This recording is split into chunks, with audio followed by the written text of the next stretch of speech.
नमस्कार, हिंद टीवी में आपका स्वागत है।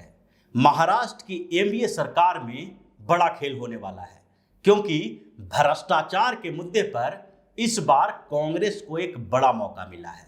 शिवसेना और एनसीपी कांग्रेस को भी केंद्र सरकार की एजेंसियों के मिसयूज के मामले में शामिल करना चाहती है, लेकिन कांग्रेस के नेता इस बात को लेकर तैयार नहीं है।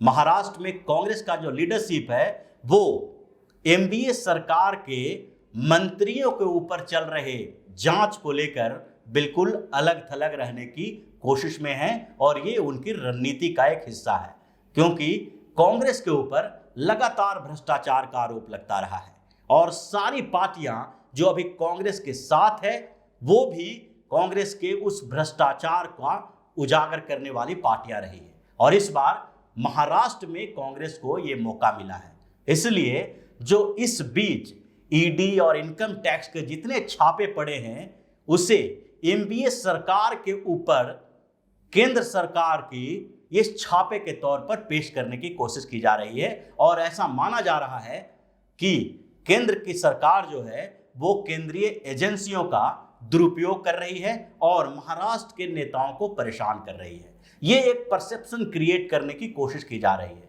लेकिन कांग्रेस इस परसेप्शन से बाहर निकलने को तैयार है। इस बीच जो बैठक हुई महाराष्ट्र में, उसमें कांग्रेस के नेता शिवसेना और एनसीपी को साथ देने के लिए तैयार नहीं दिखाई पड़े और इसके पीछे एक बड़ी वजह है। आप पूरे मामले को देखिए, जो करीब करीब 3 साल की सरकार के दौरान जितने भ्रष्टाचार के मामले महाराष्ट्र में आए हैं और जिसमें एनडीए सरकार के मंत्री और उनके कुछ करीबी लोग घिरे हुए हैं, उसमें से कांग्रेस का कोई नहीं है। सारे के सारे शिवसेना और एनसीपी के हैं। सबसे पहले एनसीपी से शुरुआत करते हैं, जहां शरद पवार बार बार ये मुद्दा उठा रहे हैं कि महाराष्ट्र की सरकार को अस्थिर करने के लिए केंद्र सरकार अपनी एजेंसियों का गलत इस्तेमाल कर रही है। इन्होंने कई बार यह मुद्दा उठाया है और उनका साथ देने के लिए शिवसेना के कुछ नेता साथ खड़े रहते हैं। संजय राउत सबसे ज्यादा मुखर होकर केंद्र सरकार पर यह आरोप लगाते रहे हैं और दोनों के बीच इस साठगांठ में कांग्रेस के किसी बड़े नेता ने इन लोगों की बुराई नहीं की और न ही इन लोगों का साथ दिया। यानी केंद्र सरकार के इन जो आरोपों के खिलाफ कांग्रेस खड़ी नहीं हुई है। तो सबसे पहले शरद पवार के परिवार की बात करते हैं। उनके परिवार के ऊपर भ्रष्टाचार के आरोप लगे हैं और इस बीच डिप्टी सीएम अजीत पवार और उनकी पत्नी की कंपनी जो शुगर कंपनी है उससे 65 करोड़ रुपए के घोटाले का आरोप लगा है। 65 करोड़ रुपए की उनकी संपत्ति को सीज कर ली गई है ईडी के द्वारा, क्योंकि ये जो महाराष्ट्र में कोऑपरेटिव बैंक घोटाला हुआ है उस घोटाले में इनके शुगर कंपनी का कहीं न कहीं से कनेक्शन नजर आया है। तो शरद पवार भी उसका हिस्सा है, क्योंकि अजीत पवार के शुगर कंपनी के साथ साथ शरद पवार की बेटी और उनकी पत्नी यानी सुप्रिया सुले के ऊपर भी यह आरोप लगने वाला है, क्योंकि उनके शुगर कंपनियों का भी महाराष्ट्र के कोऑपरेटिव बैंक घोटाले से कहीं न कहीं कनेक्शन है। इसके बाद दूसरे नंबर पर आते हैं अनिल देशमुख। वो भी एनसीपी के बड़े नेता रहे और गृह मंत्री भी रहे। महाराष्ट्र के गृह मंत्री रहते हुए उनके ऊपर कई आरोप लगाए। उसमें मुंबई पुलिस के पूर्व कमिश्नर परमवीर सिंह ने वसूली का आरोप लगाया कि महाराष्ट्र से और खासकर मुंबई के बार और रेस्तरां से 100 करोड़ रुपया पर महीना वसूली का टारगेट अनिल देशमुख ने रखा था। इसके बाद जब सीबीआई की जांच हुई तो उनकी कई सेल कंपनियां पकड़ी गई, जिसमें मनी लॉन्ड्रिंग का आरोप भी उन पे लगा और अभी भी वो जेल के अंदर है। तीसरे नंबर पर एक बड़े नेता आते हैं नवाब मलिक। वो भी एनसीपी के हैं और अभी भी मंत्री बने हुए हैं। उनके मंत्रालय का प्रभार दूसरे को दे दिया गया है, लेकिन उनसे मंत्री पद छीनी नहीं गई है और वो भी जेल के अंदर हैं। उनके ऊपर भी मनी लॉन्ड्रिंग का केस है, साथ ही दाऊद इब्राहिम के साथ संबंध होने का भी आरोप है, क्योंकि दाऊद इब्राहिम के गुंडों का सहारा लेकर इसने जबरदस्ती जमीन पर कब्जा किया और इसके कारण इनके ऊपर गंभीर आरोप लगे हुए हैं।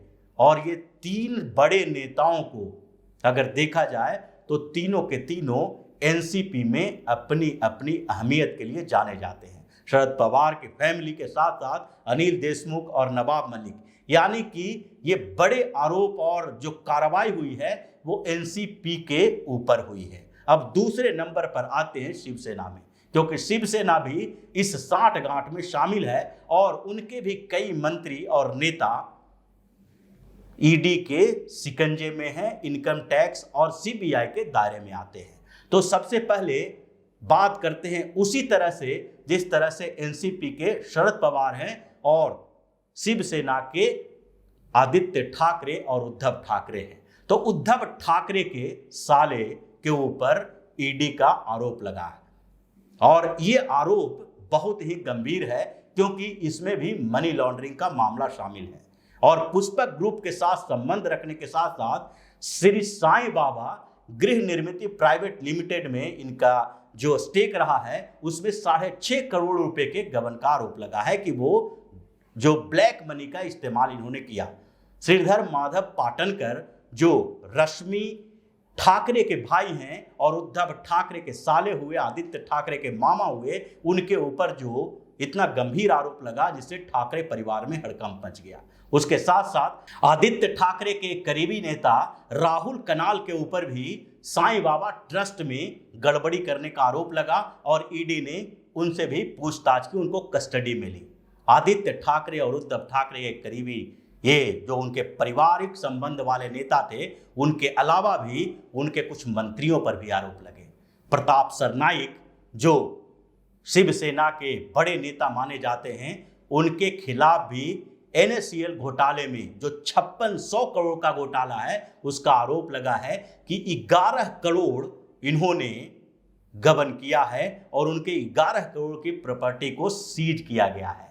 इसके अलावा अनिल परब के ऊपर भी आरोप लगा है जो ट्रांसपोर्ट मिनिस्टर हैं और उनके घर पे भी छापे पड़े हैं, उनके भी कुछ सेल कंपनियां पकड़ी गई है। और हाल फिलहाल में ईडी ने जो छापा मारा था उसमें सदानंद कदम के घर पे भी छापे पड़े थे और सदानंद कदम शिवसेना के एक नेता रामदास कदम के भाई हैं। अब ये सारे जो आरोप लगे हैं, सारे छापे पड़े हैं, वो शिवसेना और एनसीपी के नेताओं पर पड़े हैं। इसलिए कांग्रेस अपनी स्ट्रेटजी अलग बना रही है। महाराष्ट्र में ये देख रही है कि एमवीए के अंतर्गत जो भी परेशानियां पैदा हो रही है वो शिवसेना और एनसीपी के बीच हो रही है और ऐसे में अगर कांग्रेस भी उन लोगों का साथ देगी तो आगे चुनाव में इसका प्रभाव कांग्रेस के ऊपर भी पड़ेगा। और भ्रष्टाचार के इस मुद्दे पर शिवसेना और एनसीपी को तो फंसना ही है, लेकिन कांग्रेस क्यों जबरदस्ती इन लोगों के साथ खड़ा होकर भ्रष्टाचार के दलदल में फंस जाए। इसलिए कांग्रेस के नेता आगे आने वाले बीएमसी चुनाव से पहले ही इस चीजों से बाहर निकलना चाहते हैं और इन लोगों का साथ नहीं देंगे। बीएमसी चुनाव में भी पहले से ही चर्चा रही है कि कांग्रेस एनसीपी और शिवसेना के साथ गठबंधन नहीं करेगी, क्योंकि इन लोगों के ऊपर भ्रष्टाचार के कई आरोप लगे हुए हैं और वो अकेले चुनाव लड़ना चाहती है। उसी तरह से आगे आने वाले विधानसभा चुनाव में भी वो महाराष्ट्र में भारतीय जनता पार्टी, शिवसेना और एनसीपी, ये तीनों के ऊपर अपने आप को अलग तरीके से बिठाने की कोशिश करेगी।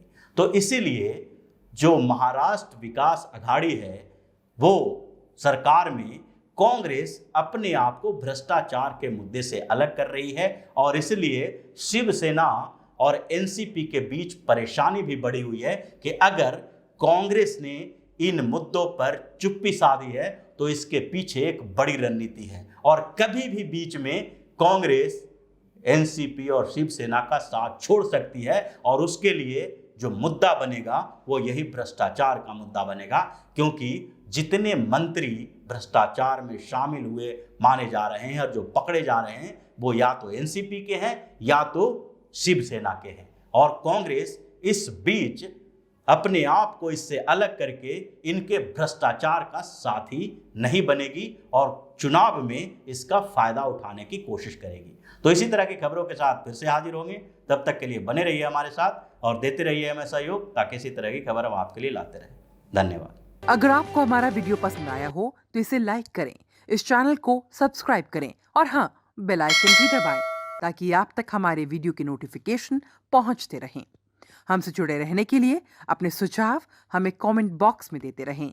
हमें आपके सुझाव का इंतजार रहेगा। हमारे साथ जुड़ने के लिए धन्यवाद।